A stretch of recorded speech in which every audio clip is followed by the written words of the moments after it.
नमस्कार. तर मित्रांनो, मागच्या व्हिडिओमध्ये आपण इंजिनिअरिंग कॅप राऊंड 2 पर्यंतची प्रोसेस बघितली होती. या व्हिडिओमध्ये थर्ड राऊंडबद्दल जाणून घेणार आहोत. थर्ड राऊंडसाठी सुद्धा सेम प्रोसेस असणार आहे. 16 ऑगस्टला तुमची वॅकंट सीट लिस्ट येईल.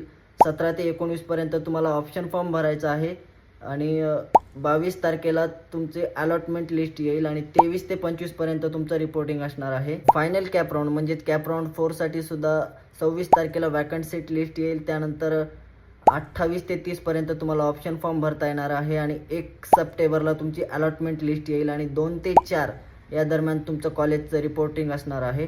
इन्स्टिट्यूट लेवल ॲडमिशन म्हणजे ज्याला आपण मॅनेजमेंट कोटा म्हणतो, त्यासाठी सुद्धा तुम्हाला 25 ऑगस्ट ते 1 सप्टेंबरपर्यंत ऑप्शन फॉर्म भरता येणार आहे. त्यानंतर कॉलेज स्तरावरती ॲडमिशन हे 6 ते 13 सप्टेंबर दरम्यान होतील. त्यानंतर फुल फी रिफंड हवी असेल तर त्याची शेवटची तारीख आहे 11 सप्टेंबर आणि फायनल ॲडमिशन म्हणजे ज्या दिवसानंतर CET सेलकडनं ॲडमिशन पूर्णपणे बंद होतात ती शेवटची तारीख आहे 13 सप्टेंबर.